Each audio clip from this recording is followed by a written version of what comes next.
when you look at a map of a cave, it's never just like, we say 426 miles, but it's not straight miles. They're layered miles. Yeah. There's just tons of different levels. It's a honeycomb. Yeah. Or an anthill. Yeah. And so a lot of times you have these huge passages going through Mammoth Cave, but then there's another one right underneath your feet, and there's another one kind of up and over, and, it is super cool. Mm-hmm. So Mammoth Cave is amazing. This is the Exploring the National Parks podcast with Dirt in My Shoes. My name is Ash, and I'm a former park ranger and the founder of Dirt in My Shoes. I think that the parks are best seen from the trail, and I'm here to make national park trip planning easy. And I'm John. I carry the kids on the trails, I tell stories, and notice all the things that Ash doesn't care about much, like birds. Join us as we show you around America's spectacular national parks. We're sharing our favorite places, fun facts, adventures, and misadventures. And we'll even throw in a little trip planning. Let's start exploring.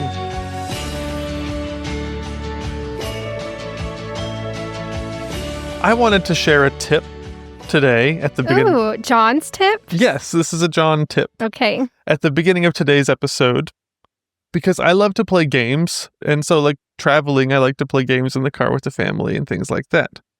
And one lesson I learned on one of our most recent trips, and one tip that I have, is to be careful where you start the alphabet game. Yes. We recently played the alphabet game, multiple hours of the alphabet game. Because John bribed our kids with soda if Yes. they won. It was a good way to get them to hang out with us. They're getting to that age where they're not as excited about talking to mom and dad while we drive. Right, exactly. And so I bribed them and I said, if you win an alphabet game, then you can get a soda at the gas station. And so they were very excited about playing. And so we played, all the way down from where we live. But then we stopped at what I thought was an appropriate time. Well, when we got to Las Vegas, we played as we were entering Las Vegas, and it was perfect. But as you leave Las Vegas is not the appropriate time to start the alphabet game. It's like you hit a line going out of Vegas, and then there's literally nothing for hours. Especially there's a major drought of J's and Q's. But not in Vegas. In Vegas, there's a ton. But as soon as you hit that line, like around South Point, yeah, there's nothing for hours upon hours. And the kids were like, this is so stupid, Dad. But we continued playing, and it was the longest alphabet game I've played in my entire life. Pretty sure it took 3 hours. It was pretty rough. It was a long time. It was a very long game.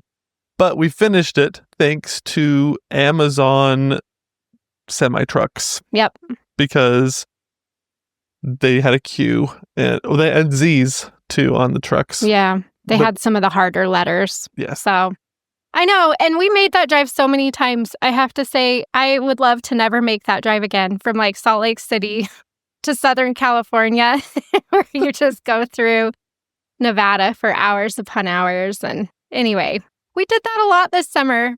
Not on purpose, but it just kind of happened that way. And we're just like, oh my gosh, I can't believe we're here again. Yes. And at a certain point, the alphabet game loses its charm. Yep. And many of you are thinking, it had charm? I didn't. Oh my gosh. Yep. So today we're talking about Mammoth Cave. And speaking of the alphabet game on road trips, we released an episode about our trip last year to Mammoth Cave.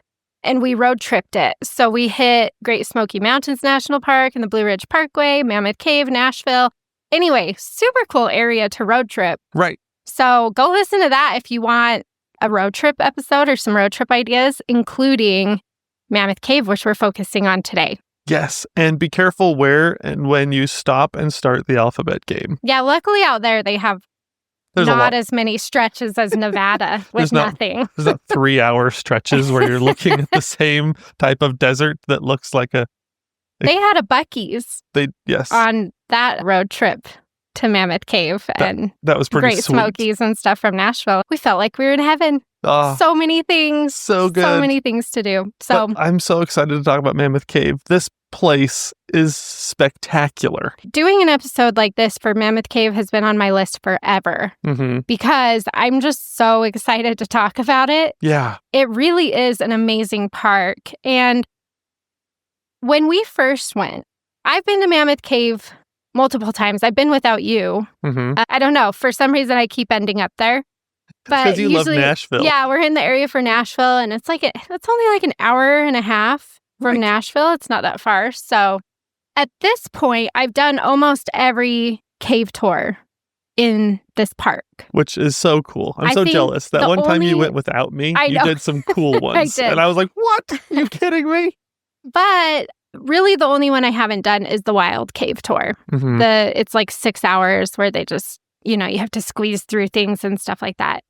Haven't done that one. But the typical guided tours that you can do in Mammoth Cave, I think I've done them all at this point. But do you remember the first time we went to Mammoth Cave? I think we were both, and it feels really silly to say, but a little bit underwhelmed. Well, yes. But it was because we were like comparing Mammoth Cave to caves with formations. Yeah. And but with lots and lots of decorations. Yeah. And so I think we were in Mammoth Cave and we were like, yeah, I mean, like, it's huge. I get that. Because Mammoth, that's a nod to how big the cave is. Not that there were mammoths, but that it's mammoth. It's gigantic. Huge. It's so big. It's the largest cave system in the world. And so far, they have mapped a total of like 426 miles of this cave. In the visitor center, they keep it updated with how many new miles they have. So, like, I think last time we were there was like 416 or something. Right. Anyway, it's more. They keep finding more. But to your point, this is not like the cave that you might see in movies that's got like stalactites and stalagmites and flowstone everywhere. And Carlsbad Caverns, another national park. This one's in New Mexico. We should mention Mammoth Cave is in Kentucky. Right. So that's where it is. Yes. But so I love Carlsbad Caverns. So that's probably my favorite national park cave. And so to go from that to Mammoth Cave, it was like, oh, there's nothing in Mammoth Cave. Like, it's just the walls are all plain. There's a lot of, I don't want to say graffiti, but graffiti it's like historic graffiti. Right. In Mammoth Cave. People used the cave for a long time for lots of different reasons. And so there's structures in there. And anyway, so you just have these massive passageways with very little decoration. And so, yeah, kind of the first time we went, we were like, I mean, it's cool that it's so long and it's cool that it's so big, but like, where's the other stuff? Right. And so you kind of have to adjust your expectations a little bit. Instead of like going into, seeing all of these cave decorations that you can find in a lot of other caves. Really, when you approach Mammoth Cave, it's kind of like Ghostbusters 2. And so you kind of have to appreciate it it's not the same as Ghostbusters 1. It's different. In Ghostbusters 2, one of the coolest things is there's a scene where they pretend to be construction workers and they lower one of the guys down, and basically what they discover is in all of these abandoned subway tunnels, they find all like the evil sludge from the evil ghost and everything that's flowing through all of these underground abandoned subway tunnels. And so you kind of have to imagine that's what you're discovering and that's what you're finding in Mammoth Cave is evil sludge. No, you're finding all of these abandoned subway tunnels. Yeah. And so it's just miles and miles of abandoned tunnels and structures underneath the surface that you didn't know was there. And you get down there and it's just like you can keep finding another layer underneath you. And it just extends off into the distance, well beyond the park boundaries, actually. Yeah, it's crazy. Yeah. I mean, you have to think 426 miles, and they think that they haven't even discovered like half of it. Right. Like, it's a huge cave system. Oh, it's amazing. And one of the reasons why they can say that is because a lot of times they measure the barometric pressure coming out of caves and going into caves, and they kind of estimate based on how much air is coming out or going in, how large the cave actually is. Yeah, and they think it's closer. I think they said around like 1,000. It could be infinity. It could miles. be infinity. Yeah. But isn't that crazy? It's already the longest cave system in the world. Yeah. And we're not even close to finding it all. No. So it's very impressive. But I think you do need to kind of adjust your expectations a little bit and just know going into it, you're learning about history and geology, and you're walking through the longest cave in the world. And it's okay that it doesn't have some of those more traditional formations that you might be hoping to see. And we'll talk about this. There is one section of the cave that has some formations that are more traditional that people, it's like you see it and you're like, oh, okay, finally, we're in a cave. I don't know. For some reason, it's just like a really big deal. The flow stone and cave bacon and things like that. Yeah. There is a section that does have that. But really, go into this not necessarily expecting to see that stuff, and just to appreciate the size of the subway tunnels. Yeah. And to appreciate that all of this was carved out. And they're huge. And it's bigger than a lot of the subway tunnels you'll see in New York or in Boston or in these other places. Some of these tunnels, they resemble massive like lava tubes in a way. And they just go off into the distance. And imagine exploring it with just like a candle, which is what people did originally. And it's just like, this is going on for, like I said, infinity miles is what it feels like, especially in the dark when you're walking so slowly. Okay, let's talk about the cave tours then, since we're already in the cave.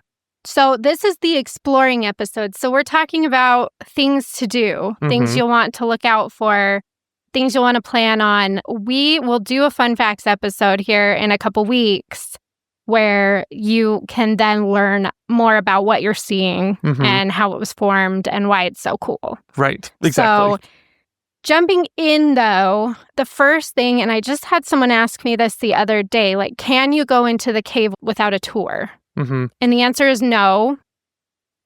Asterisk. Oh, I love that you spoke the word asterisk. So, no, you need to reserve a time.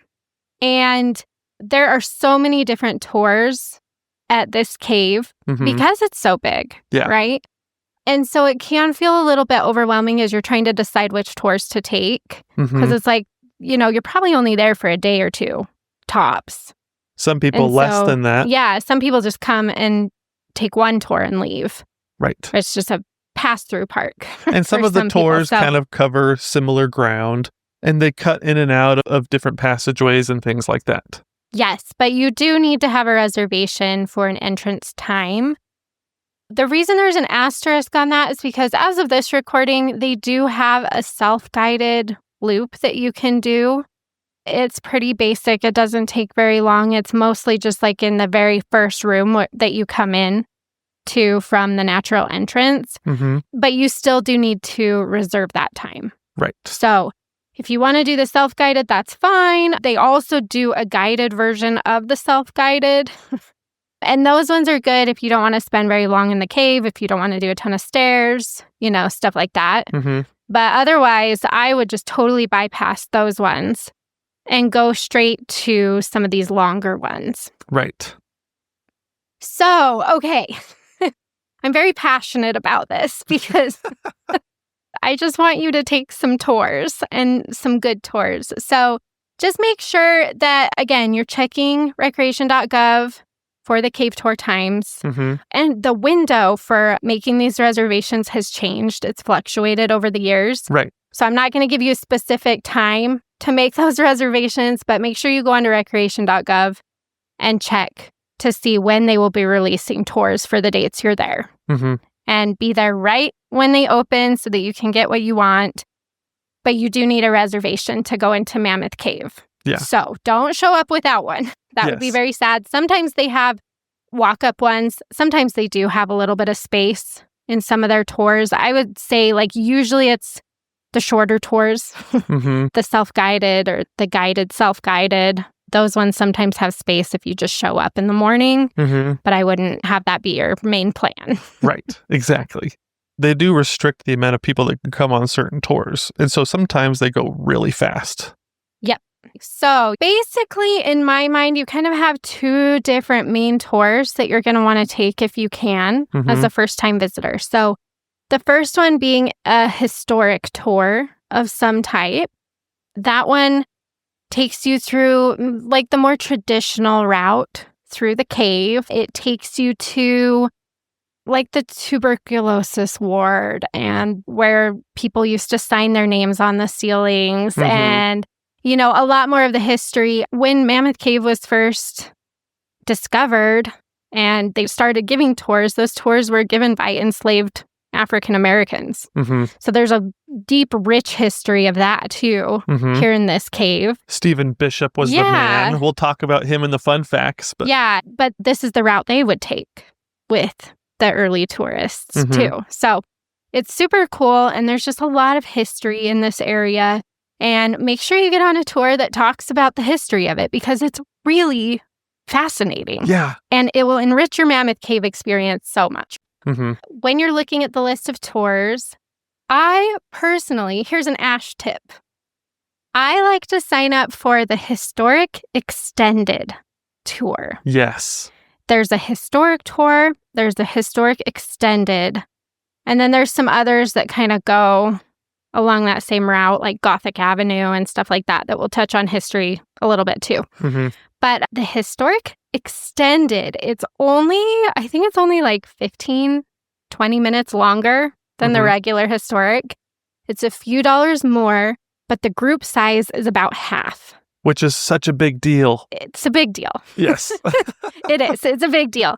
So like the regular historic tour, they let, as of right now, 110 people per tour time. And the historic extended is only 60.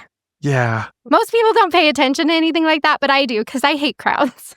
Well, and one of the things that I absolutely love about being in caves is how quiet it is. And especially in Mammoth Cave, because the tunnels are a little bit bigger, the sound can kind of echo a lot more. And so the more people that you have in the caves, the more rustling you'll hear all the time, and you won't be able to appreciate the silence that comes with a cave. Yeah, but I think a bigger deal for me and having a smaller tour is that the park ranger can stop more often. You can hear them better because when they're the really large tours, like the regular historic with 110 people, they have like their 3 to 4 stops that they can make with that number of people, and that's it. Yeah, and to your point about being able to hear the park ranger, a lot of times, so you'll have the really big sections where, the tunnels just feel huge, but then you also have the bottleneck sections where you can only go like single file. And then you can be like a quarter mile away from the park ranger. Yeah, well, and sometimes, park rangers have so much information in their brains that it's like, if you hike up by the park ranger, if you're up by them and you can hear them, they'll point out things as they're walking too, that's not part of the actual tour. Right. So I like to be able to hear the park ranger. I like smaller groups. I like when they can stop more often and point out more things because it's not such a huge group. So that's what I like about the historic extended. And like I said, it's only like 15 extra minutes or something. It's not that much longer than the regular, but the group size is smaller. So that's what I go for when I want a good historic tour. The historic tour also, apart from the history, has some really cool sections. Yeah. John is not made for caves. He would not be a good cave explorer because it's not because of Fat Man's Misery. Yes, there's a section of the cave called Fat Man's Misery. It's the other section called Tall Man's Agony. Oh my gosh. I love going behind John on cave tours because it's like a totally different experience for him at his 6'3" stature. Oh my gosh. than it is for me at my I'm close to 5 feet. I'm pretty short. So It's John. I'm like Gandalf when Bilbo invites him in for some cheese, and then he turns the corner and whacks his head on like the chandelier or on the wall. The ceilings are so low sometimes in these caves, especially in Tall Man's Agony. And I was just like bent over for a quarter mile, just like, oh my gosh. I have video of him. I was just following him, having to duck and just stay like as small as he possibly could through some of these sections. And I'm just like giggling in the background. He looks so miserable. It was rough. And then like your back gets tired because you're bending over and then you're like, I can squat this. And then you try to like duck walk it. And then your legs get so sore and you're like, oh my gosh, this is a major workout. And Ash is just like 1.5 foot shorter than me. And so she's just like, this is the best. I don't understand Tall Man's Agony. Caves. Oh my gosh. I know. It's been so much fun watching you go through caves throughout our marriage. And you know what? I love it. I love caves, so I'll take the tightening spaces. It's way cool to be in there. It's definitely a different experience for somebody who's tall versus someone who's short, though. It's true. Everybody is a different size. And you would think in Mammoth Cave that it wouldn't be an issue because most, a lot of the passages are huge. Right. Like you're not even close to the sides or the ceiling. I know. But the reason it's called Fat Man's Misery, the other one we mentioned, is because it's so tight in your midsection and the cave walls that jut out that you have to walk through are only like to your torso. Yeah. So the top part of you is okay, but it's like if you have a big gut or if you've got wide hips. Through. Yeah. Oh man, if you're pear-shaped, Fat Man's Misery is a little rough. It is. It's a really strange shape. Yeah. Of cave walls that you're trying to get through. You don't have to be fat for it to be uncomfortable, too. I mean, it's just, even the kids were like, wow, this is tight. Mm-hmm. Like it is. It's really fun. Let me tell you, Elastigirl with those hips, she'd have a rough time in there. Also, what's her name from Megamind? Tina Fey's character. There's some big Roxanne. hips. Yep, Roxanne. Love that movie. If you've got wider hips, you're going to struggle in Fat Man's Misery. Yep. And if you're taller than Ash, then Tall Man's Agony is going to be rough. Oh, such a fun tour. I love that tour. So take the historic extended. Extended versions are always better. Yes. Okay, so then for the other cave tours, and I'm just mentioning my favorites. Wait a minute, did you just make a Lord of the Rings joke? I did. Oh my gosh, it took me a second to realize that. Yes, the extended versions. It wasn't specifically Lord of the Rings, but that's what I had in mind. Yeah, extended versions are always better. Yeah. Yes. Oh, I love you. I don't even listen. Thanks. When I watch the regular, I don't know why we were watching a regular version. Maybe it was on TV or something of Lord of the Rings. And I was like, I don't watch those movies enough to really know what's supposed to happen and what's coming next. And so I don't have them memorized or anything. Mm-hmm. But even I was like, hey, they cut out that part. I don't like this. Yeah, there's so much story. They skipped over so much. Yeah. So, yeah, we only watch extended versions. Yep. So, anyway. Okay, so I'm talking about my favorite cave tours right now. Right. And so, historic extended for the historic piece of Mammoth Cave. And then we mentioned the one section that has the more traditional cave formations. Mm-hmm. That's called the Frozen Niagara. And so, you'll want to take a tour. I would prioritize historic over Frozen Niagara if you only have time for one. Mm-hmm. But if you have time for two, do a historic and do a Frozen Niagara. So there's several different tours that will take you through the Frozen Niagara section. But my favorite is the Domes and Dripstones. Mm-hmm. That's a really good one.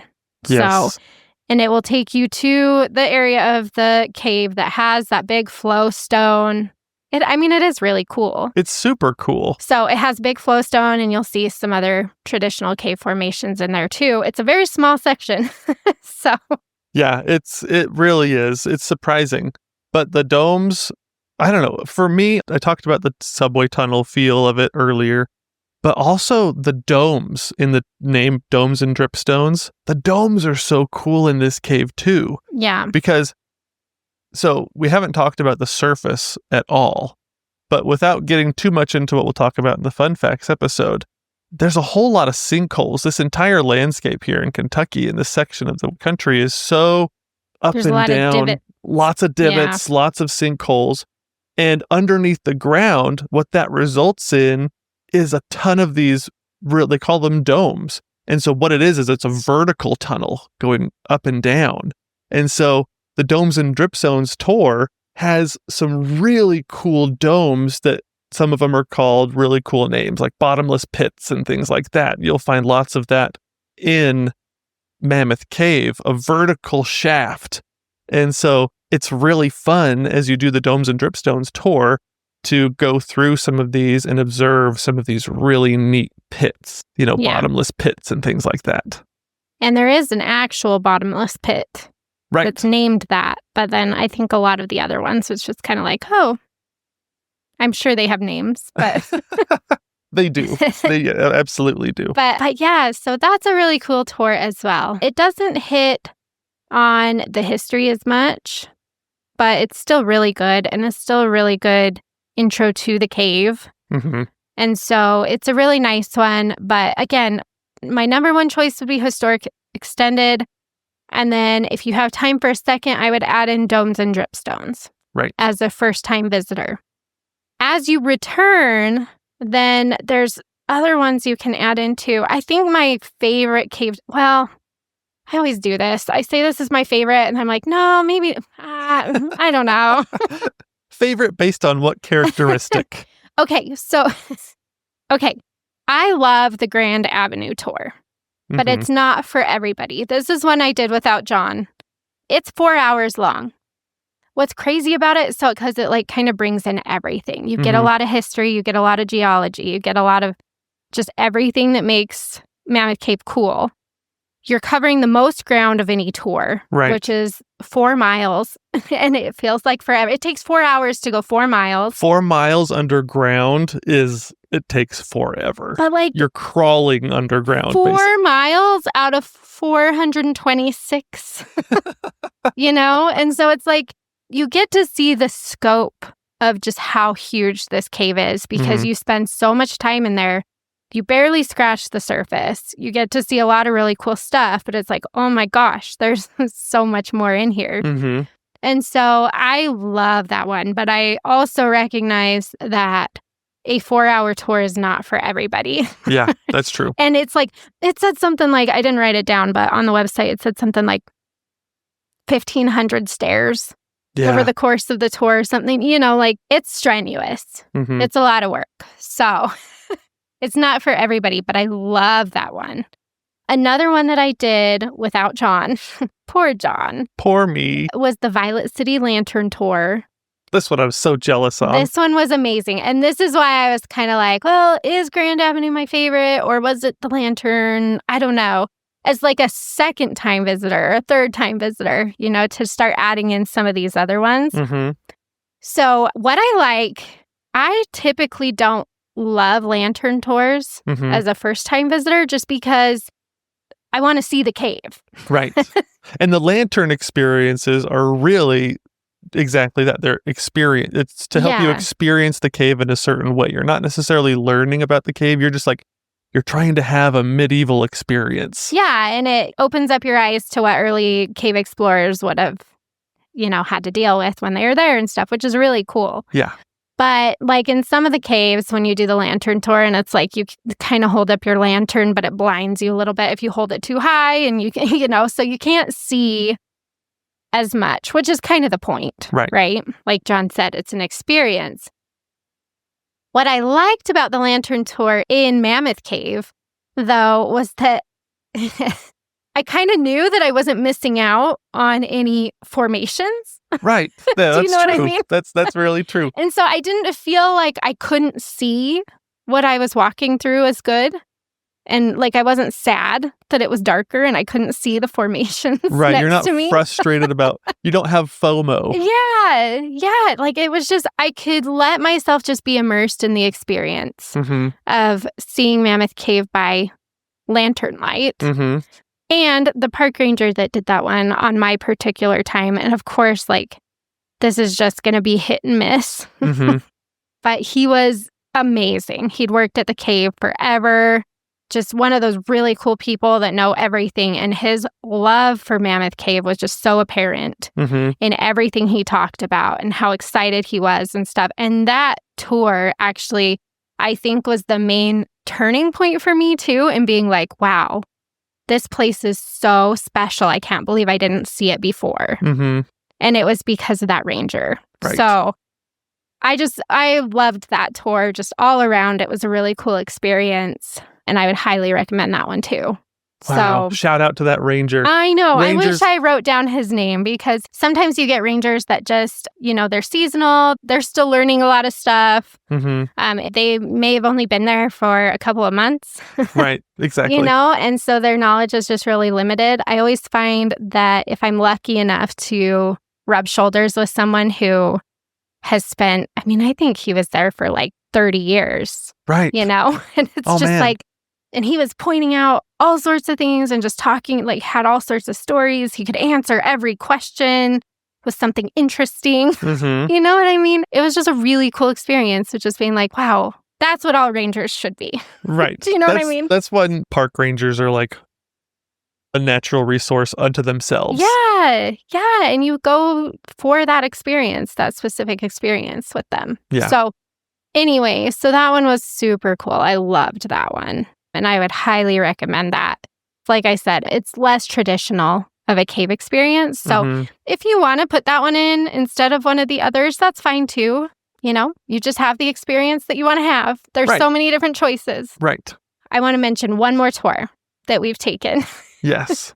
And this is a tour that has been on my bucket list since the first time we went to Mammoth Cave.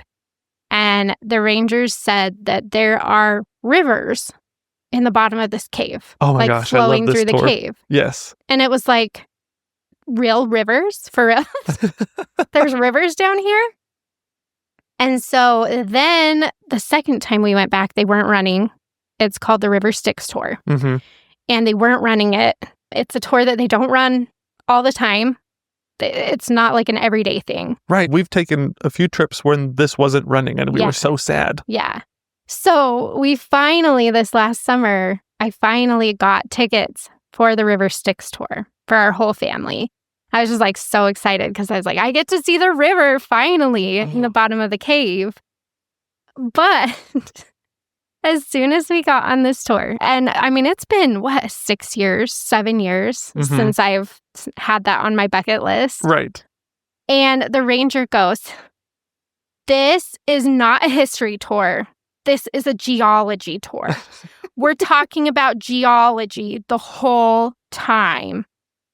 Which And- is, you couldn't say anything more disappointing for Ash. And he was like, he goes, if you don't want to go on a geology tour for 3 hours, like now's the time to say so.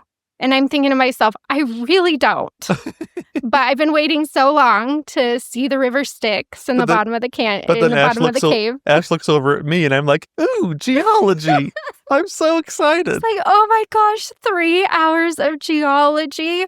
And he was not kidding. We asked him a few questions sometimes. He would not share anything historic, He was even if we asked him. he's like, that sounds like a history question. I was like, oh my gosh, I learned way more about the geology of Mammoth Cave than I ever wanted to know. And none of it stuck. No, because Ash I is don't like, remember any of it. I'm disregarding this information. I I was don't like, need any of this. Just show me the dang river and get me out of here. Oh my gosh.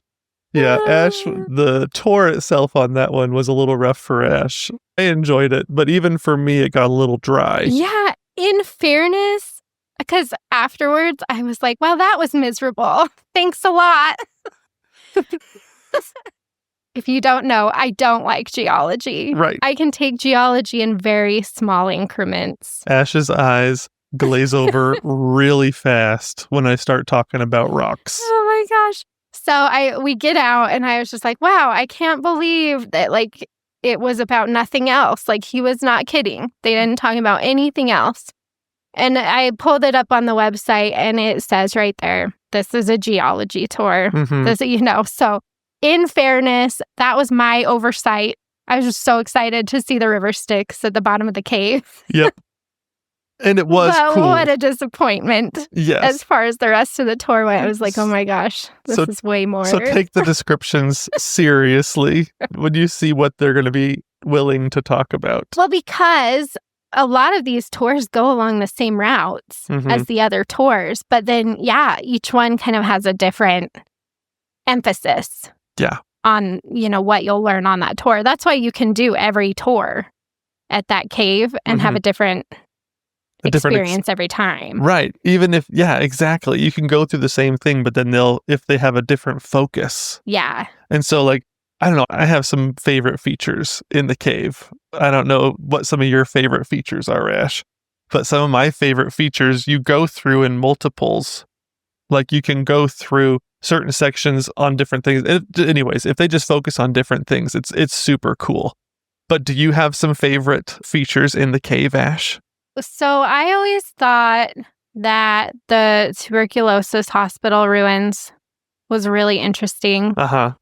So people have died down there. Right. Exactly. And so there's a lot of interesting stories around that. If you get the right ranger who will talk about that stuff, pretty cool. Right. Because there are like haunted stories in the cave. We've done some stories for Halloween on this specific. Yeah. So I like that aspect of it. I think is really cool.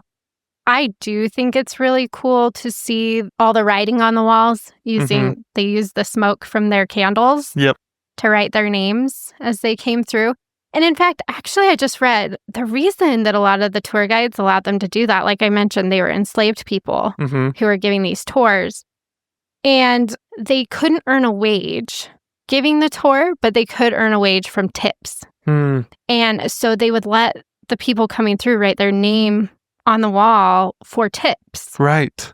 And that's how they made money. That makes sense. And so, anyway, just like cool stuff like that. I think the human aspect of Mammoth Cave for me is the best part. Yeah, I think that's true. So I definitely do tend to go more towards like all the different ways this cave has been used. And, the lady from The Greatest Showman. What's her name? Jenny, the singer. Okay. The What's lady her that name? sings. Why can't I think of it? Never Enough? Yeah. Uh-huh. The Swedish Nightingale or whatever they call it. Anyway. Right. Why can't I think of her name? I love that movie. Darn it. Everybody's yelling it at me. Hugh on Jackman. The other side. No. One with red hair. Anyway, she was a real person.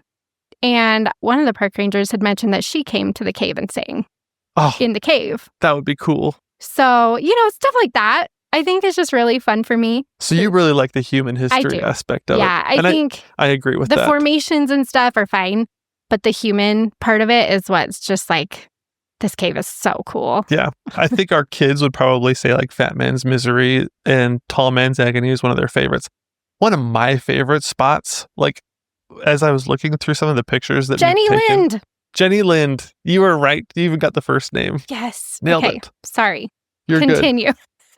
One of my favorite spots, and I think you hit this on multiple tours, is when you go through Mammoth Dome. Uh-huh.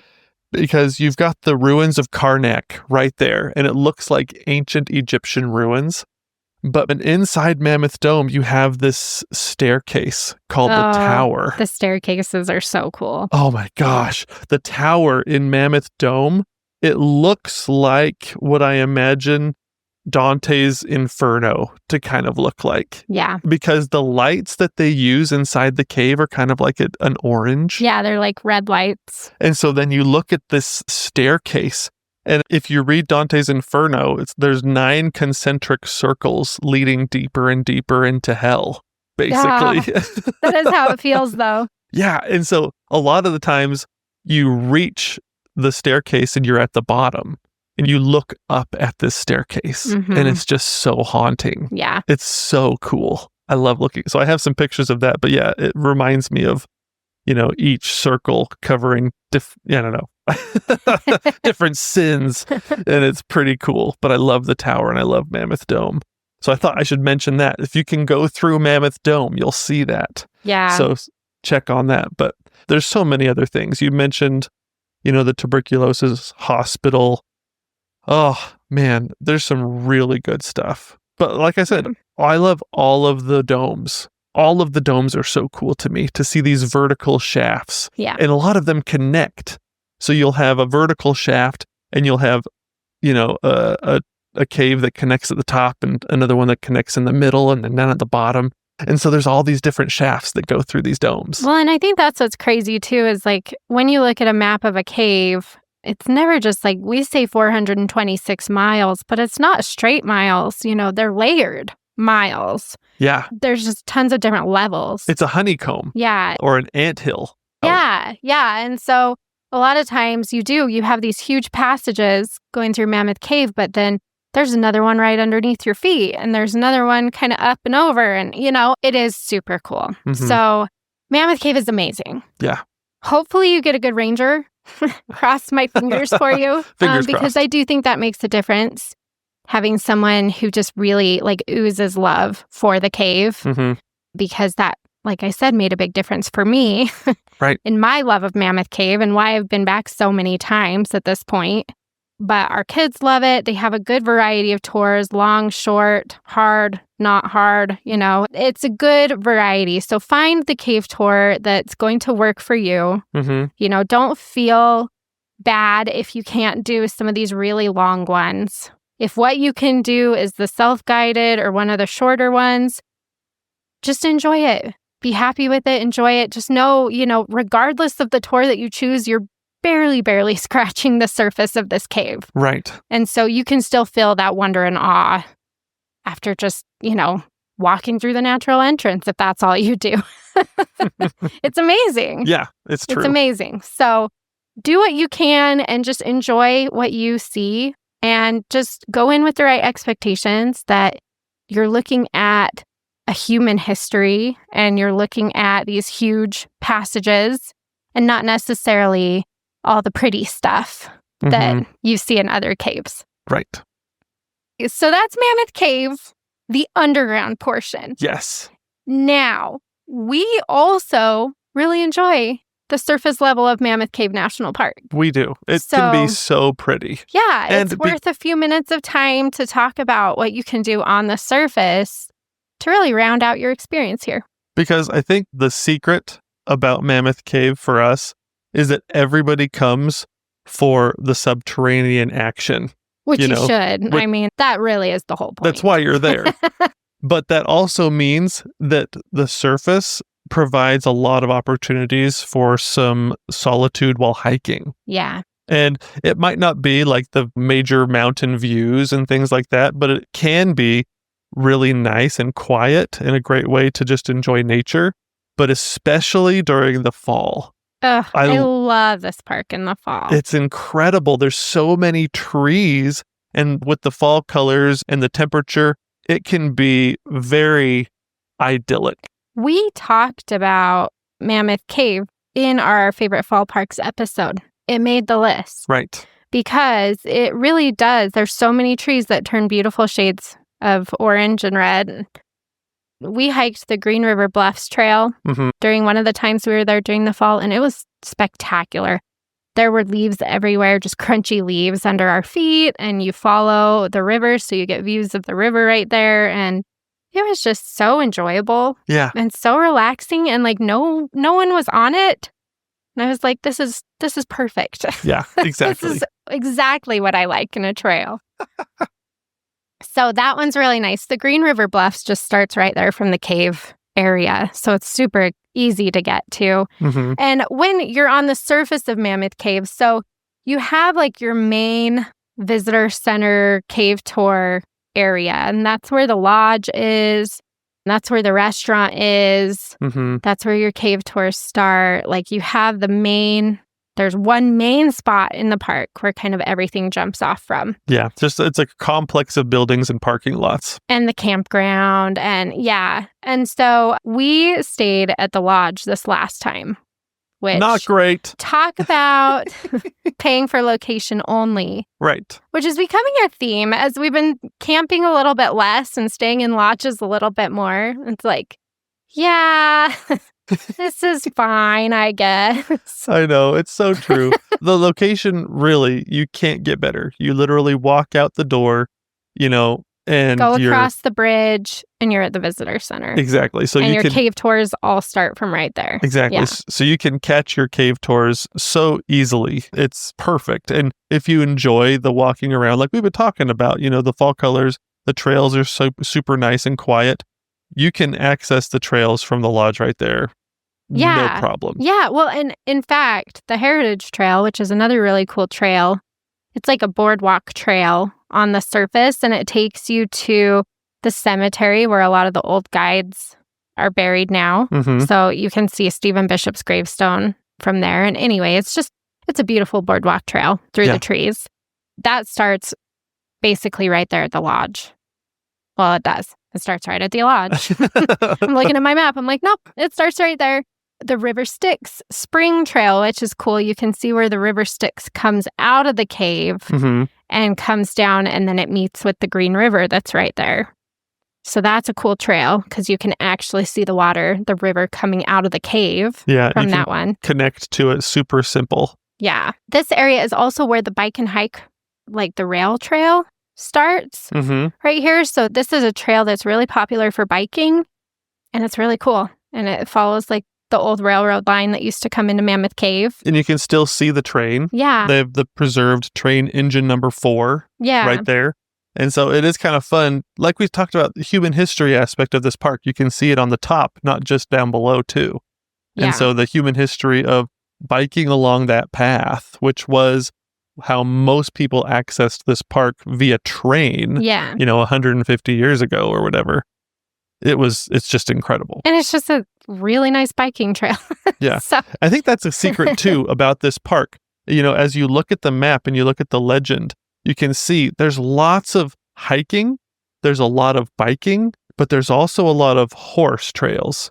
And so, it's there's a lot you can do. yeah, there's a lot on the surface that you can use recreationally. The Green River Ferry is right here, which this is an old, just very historic ferry that they used to have these kind of all around the region.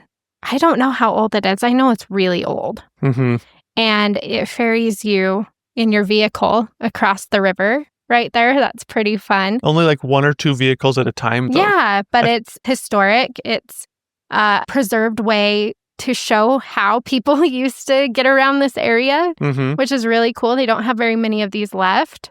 So that's right there. This last time we did the Echo River Spring Trail, which is another boardwalk, and a few of these in here are handicap accessible, which is great. Mm-hmm. So Echo River is another river that goes through the bottom of Mammoth Cave, Yeah. which is really cool. So you can walk to the spring, kind of where that comes out. Yeah, it's so cool. Yeah, so there's a lot of surface activities right here that a lot of people, I think, just don't even realize because they're just in for the day to see the cave. But you can easily spend a whole nother day just enjoying the surface level of Mammoth Cave National Park. Yeah. One thing that I did without you, John, I was at Mammoth Cave with my brother, and we kayaked the Green River. Mm-hmm. The Green River it's a big river, and it goes right through Mammoth Cave National Park.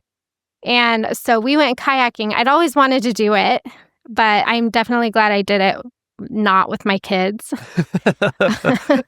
The reason will become apparent in just a moment. Because, so my brother and I did this, and we were a little bit underprepared because we were in Nashville and we just day tripped up to Mammoth Cave. And so I wasn't like, I didn't have like my backpack that I usually hike with and stuff Mhm. like that. I had my purse and I had my tennis shoes. Right. It was fine, except that I just didn't have like as many snacks and water and stuff. I had one bottle of water and I had a couple of granola bars. Mm-hmm. And we're like, okay, let's go kayaking. And it's only supposed to take a couple hours.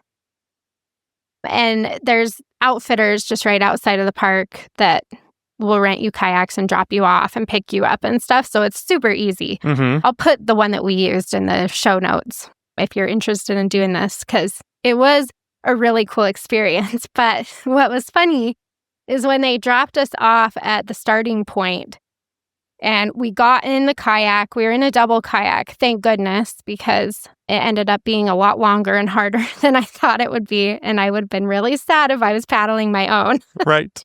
But anyway, they dropped us off. They kind of put us in the kayak. And then they were like, okay, well, we'll see you at the pickup point. And they just kind of left. And my brother and I were sitting there. And the river was moving so slowly that we couldn't tell which way was downstream. They said to paddle downstream, and we got in there and we were just like, we looked both directions and we're like, we can't tell which direction we're supposed to go. It was so slow. It was basically just like standing water. Yeah, which is not what you should ever expect from a river. So I don't know. It was so funny to me when she was telling me the story the first time. We took a guess and we're like, we think it's this way.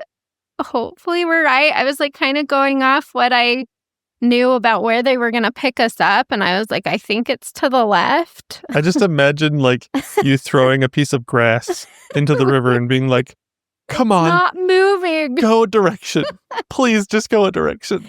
So then, because of the river going so slow, we were just paddling pretty hard the whole time because the river wasn't pushing us.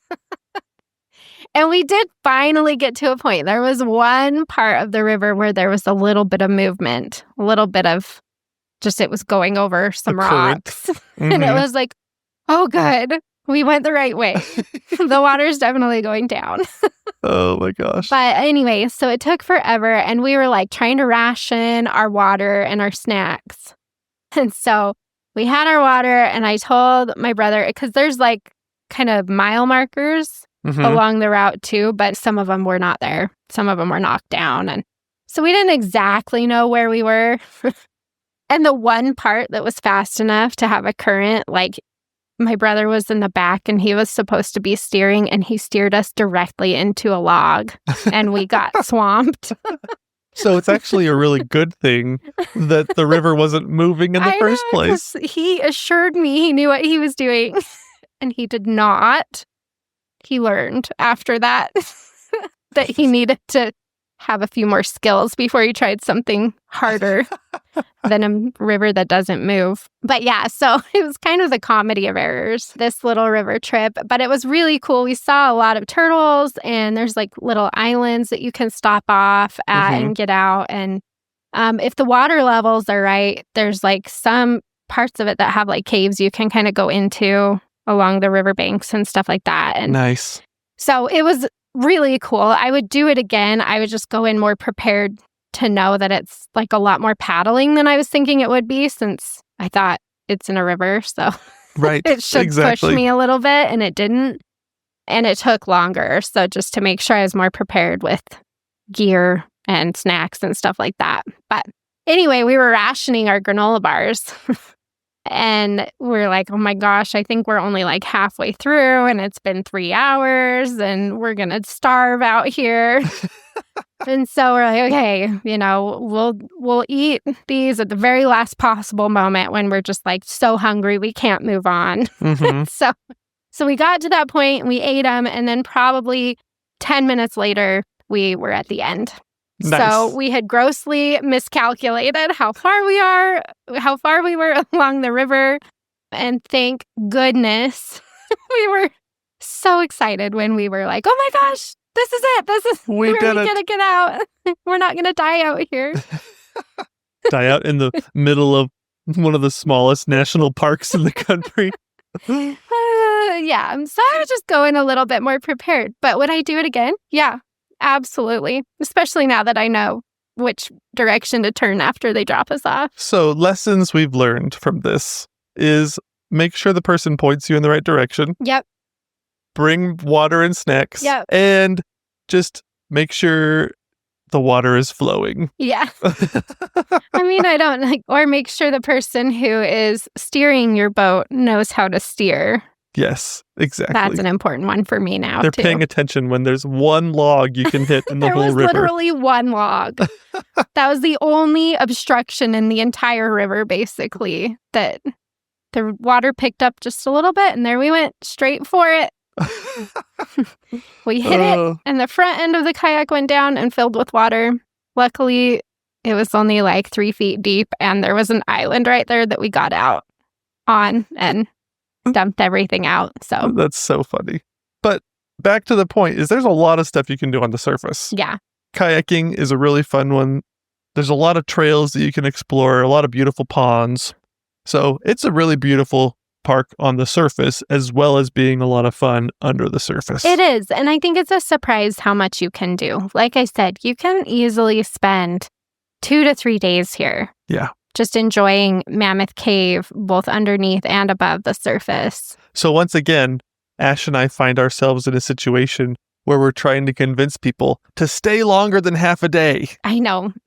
Don't we always do that? It's like, just give it more time. Just a little bit more time. Make it a destination. Yeah, exactly. And I love spend that. a little more time there. And if you're staying in the area, if you're not able to get something at the lodge or the campground right in the middle of Mammoth Cave, we usually stay somewhere around the Cave City area. There's some restaurants we like out there, like Bucky Bees and El Mazatlan. Those are both really good. But Cave City is a little bit more of a place that you can make your base camp if you plan on spending a few days at Mammoth Cave. Right. Which, again, highly recommend. You will not be sad that you have a little bit more time there. Nope. So for today's task, we want to know, especially if you've been there, let us know your experience. But if you haven't been there, like, what are you more excited about seeing when you visit this cave? Are you more interested in the extensive human history that this cave has? So you choose that kind of a tour. Or would you rather see the flow stone and the cave formations and the decorations on the walls? And the domes. Yeah. The domes are cool. Yes. Yeah, which one? Which tour would you rather take if you could only take one? The historic tour or the domes and dripstones? Let us know on the Dirt in My Shoes Facebook or Instagram pages. We'll have a post there that you can weigh in on what you would rather do. And we love hearing your feedback. And if you're enjoying the podcast, please give the Exploring the National Parks podcast a 5-star review. We love to hear from you. Otherwise, we can't wait for you to get some cave dirt in your shoes.